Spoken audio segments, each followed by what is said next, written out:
Assalamualaikum. Waalaikumsalam warahmatullahi. Assalamualaikum. Waalaikumsalam warahmatullahi wabarakatuh. Baik, Ibu silakan salawatnya terlebih dahulu. Allahumma shalli ala Muhammad. Allahumma Wa shalli ala alaihi. ali sayyidina Muhammad. Allahumma shalli alaihi. Dengan Ibu siapa, dari mana? Dengan hamba Allah di Jawa Tengah. Baik, Ibu silakan bisa bertanya langsung kepada Buya. Alhamdulillah ya Allah. Bismillahirrahmanirrahim. Assalamualaikum Buya. Waalaikumsalam.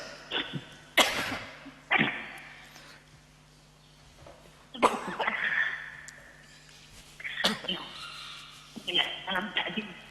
Masya Allah, silakan. Ya, Silakan Ibu. Terputus? Nah, silakan.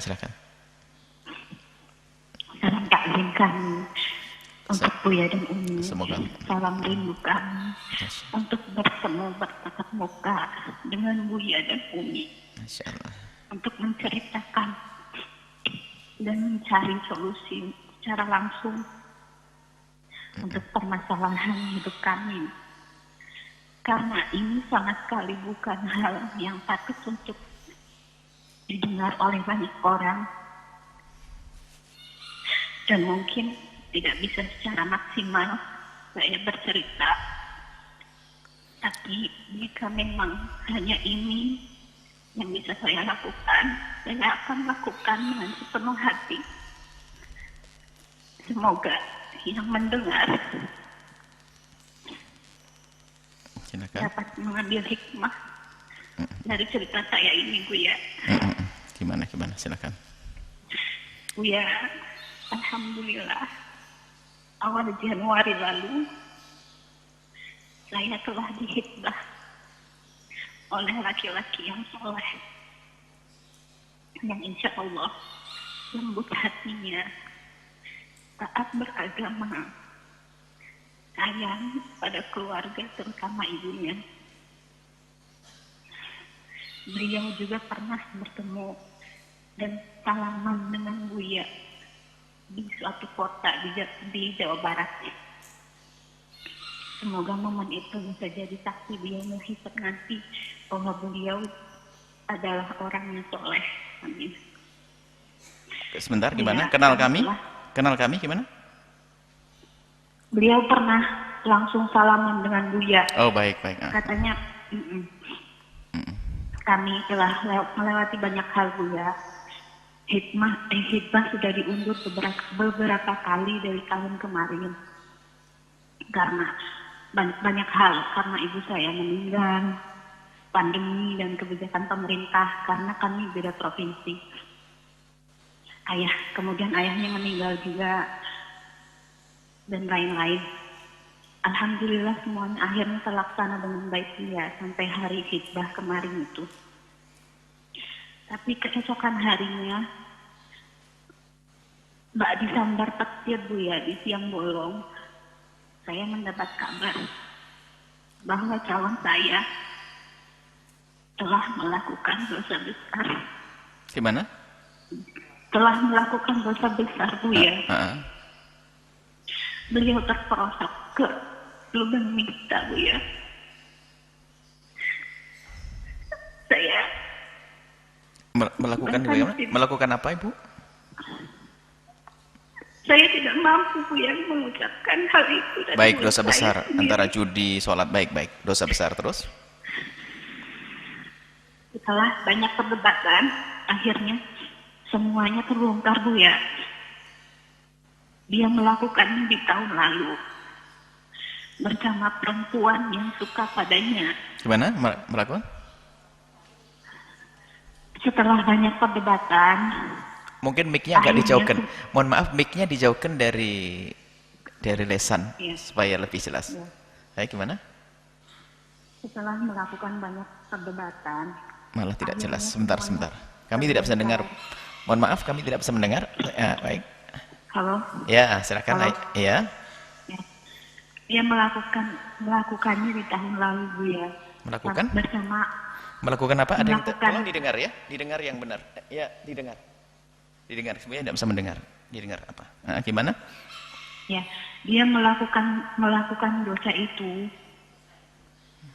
pada tahun lalu bersama perempuan yang suka padanya. Dulu mereka satu kantor dia, dan teman-teman di kantor itu tahu bagaimana perilaku si perempuan ini ke calon saya. Bahkan ada beberapa yang sudah memperingatkan ke calon saya ini, mungkin ada 3 orang yang memperingatkan bahwa perempuan ini licik Bu ya, dan bisa melakukan apa saja. Calon saya mengaku dijebak dan sangat menyesali perbuatannya. Beliau sudah sholat taubat. Anda mendengar berita ini dari siapa? Dari temannya perempuan ini. Baik. Jadi saya, ya begitu Bu ya. Beliau sudah sholat taubat, tak berhenti menangis dan meratap. Kata siapa juga sholat tobat itu? Ya? Kata siapa kalau dia sholat tobat? Dia bilang ke saya Bu ya. Artinya dia mengakui kalau dia melakukan itu? Iya benar. Hah? Iya Bu ya. Bukan sekedar kabar dari kawannya? Bukan. Jadi dia mengakui? Iya. Beda loh ya, kalau berita dari kawan atau pengakuan dari dia beda. Terus? Sudah ada pengakuan Bu ya. Jarak usia kami 12 tahun. Beliau sudah pernah menikah sekali dan lama sendiri Bu ya. Kucing lapar mana yang menolak diberi ikan asin Bu ya. Gimana? Iya, ibaratnya baik. kucing lapar mana yang menolak diberi ikan asin Bu ya. Perempuan ini sampai menyadap WA calon saya.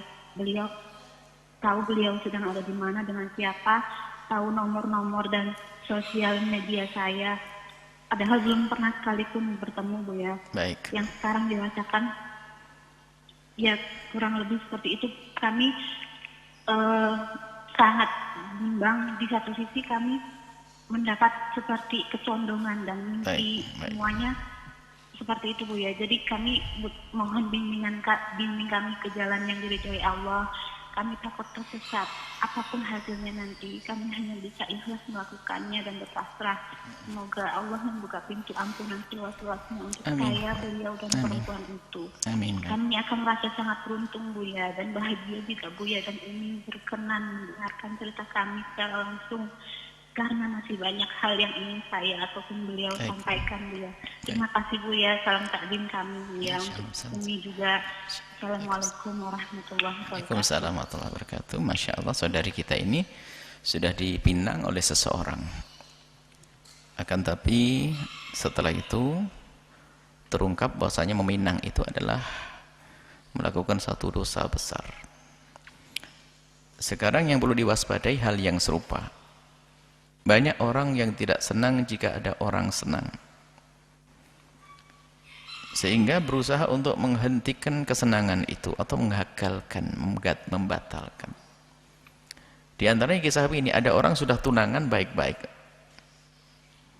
ternyata di perjalanannya ada perempuan yang mengganggu. Ya begitu, bisa jadi. Makanya kita tanyakan, kalau itu versi dari orang lain, bukan dari pengakuan calon suami, itu bisa saja fitnah untuk menjauhkan Anda dari laki-laki tersebut. Apalagi ada indikasi semacam ada orang yang memang tidak baik sampai tiba-tiba berkomunikasi dengan Anda atau mencoba tahu tentang Anda, menyadap suami. Berarti kalau memang ada perempuan yang tidak baik, jadi bisa jadi tidak sampai derajat ke sana, tapi hanya ingin merusak saja. Yang penting Anda mundur. Nah kalau ini kasusnya, berarti Anda jangan kemakan fitnah. Jadi banyak hal yang semacam ini. Makanya kami sering sampaikan, kalau sudah ditunda waktunya lama-lama, hati-hati ya. Ada badai ya, kalau ada ombak menerpa, jangan sampai bergeming. Karena biasanya tunangan itu ada yang mau masuk, merusak. Karena ada orang yang gak senang-senangnya orang. Baik, setelah. Kalau memang kasusnya informasi dari kawannya dia, atau bahkan dia WA ke Anda, jangan dipercaya. Itu akan merusak Anda. Anda sudah ketemu laki-laki baik menjadi rusak. Tapi kalau permasalahannya adalah dari dia sendiri, maka kami sampaikan, orang kalau melakukan kesalahan hendaknya ditutup hanya antara dia dengan Allah saja. Cuman kisahnya adalah Karena dia sudah bercerita kepada Anda, kemudian dia juga menyesal, dan dia bukan melakukan kehinaan setelah tunangan, artinya dia melakukan dosa sebelum bertunangan dengan Anda, maka harapan kami adalah di saat dengan Anda memang dia mau sembuh. Baik, Anda ada dua pilihan bagi Anda, karena orang itu sudah bertobat seperti Anda ceritakan. Dua pilihan, Anda tetap saja melanjutkan dengan dia, tapi dengan catatan Anda harus bisa membimbing orang bertobat. Anda tidak akan mengungkip masa lalunya kepada siapapun. Jangan sampai nanti kalau ada sesuatu lalu Anda katakan, kau dulu begini, jangan, karena dia ada dosa masa lalu. Kemudian yang kedua adalah Anda sendiri bisa mantap hatinya, jangan sampai ada duri terus yang mengganggu Anda dalam perjalanan hidup Anda dengan dia. Kalau sekiranya Anda ragu-ragu tentang ini, lebih baik Anda batalkan opsi yang kedua tadi. Opsi yang kedua, kalau memang Anda tidak bisa maksimal dengan dia, tidak bisa menolong dia, tidak bisa mencintai dia, tidak bisa mengabdi ke dia, maka hentikan saja. Anda jangan cari penyakit. Di dunia laki-laki tidak hanya dia saja. Sebab Anda lebih berat dengan dia, tapi jihad kalau Anda menolong dia. Karena mungkin betul dia ingin tobat, ingin kembali kepada Allah. Nah, kalau ketemu Anda, dia merasa nyaman mungkin. Dan itu kan dilakukannya adalah kalau sesuai dengan pengakuan dia adalah sebelum bertunangan dengan Anda. Tapi kalau Anda dalam hal ini Anda merasa tidak mampu, berat, Anda jangan lanjutkan. Kalau rasa cinta Anda yang sudah mulai tumbuh, ketahuilah yang memberi cinta adalah Allah, akan diganti dengan yang lebih istimewa lagi. Tapi dengan itu, kalau memang Anda tidak mampu, boleh Anda membatalkan yang demikian itu, karena ini urusan hati. Yang ukur adalah diri Anda sendiri. Ya. Kemudian setelah itu jaga waspada. Jangan mudah siapapun dari kita untuk menerima informasi sesuatu yang menjelekkan orang lain, termasuk pasangan atau calon pasangan. Ini akan merusak hati. Semuanya punya aib, punya kekurangan. Kalau kita cari suami kalau Anda cari suami yang nggak punya salah, sampai mati Anda nggak akan nikah. Tapi lihat kesalahannya. Ada orang berbuat salah tapi dia menyesali. Ada orang berbuat salah tidak pernah menyesal. Na'udzubillah. Jangan berdekatan dengan orang yang tidak pernah merasa bersalah dengan kesalahannya. Baik, seperti itu. Jadi Anda memilih, kalau Anda melanjutkan juga baik-baik saja, kalau Anda menghentikan, ini adalah hak Anda dan sah-sah saja, ada dalil, ada hujahnya Anda bagi Anda, dan Anda tidak tergolong zalim, dan dia pun akan menerima dengan keadaan semacam itu. Akan tapi lebih penting dari itu adalah Anda harus banyak membatasi Anda untuk berkomunikasi dengan orang, mendengar informasi tentang kejelekan siapapun. Khawatir Anda dengar dari sana sini, semula mungkin orang itu juga ingin menutupi aib tersebut. Cuman karena Anda lihat dari saya cerita, gara-gara Anda mendengar dari kawannya, lalu mungkin Anda bertanya, itu menjadi masalah. Semestinya Anda tidak perlu berkomunikasi dengan orang-orang semacam itu, yang memberitakan tentang kejelekan seorang. Sehingga orang bisa saja punya masa lalu gelap, tapi tobat sudah diampuni oleh Allah. Cuman ada orang menyebarnya, dia pun fitnah kok. Jadi bisa saja temannya daripada perempuan itu memang bukan orang baik. Apa perlunya menyampaikan aibnya orang? Lalu Anda bertanya kepada calon Anda, akhirnya dia nggak bisa mengelak. Berarti yang salah adalah temannya teman Anda dan Anda sendiri. Bisa jadi laki-laki itu sudah laki-laki yang baik, benar. Seperti itu. Semoga Allah mengampuni semuanya, menjaga semuanya. Wallahu a'lam bishawab.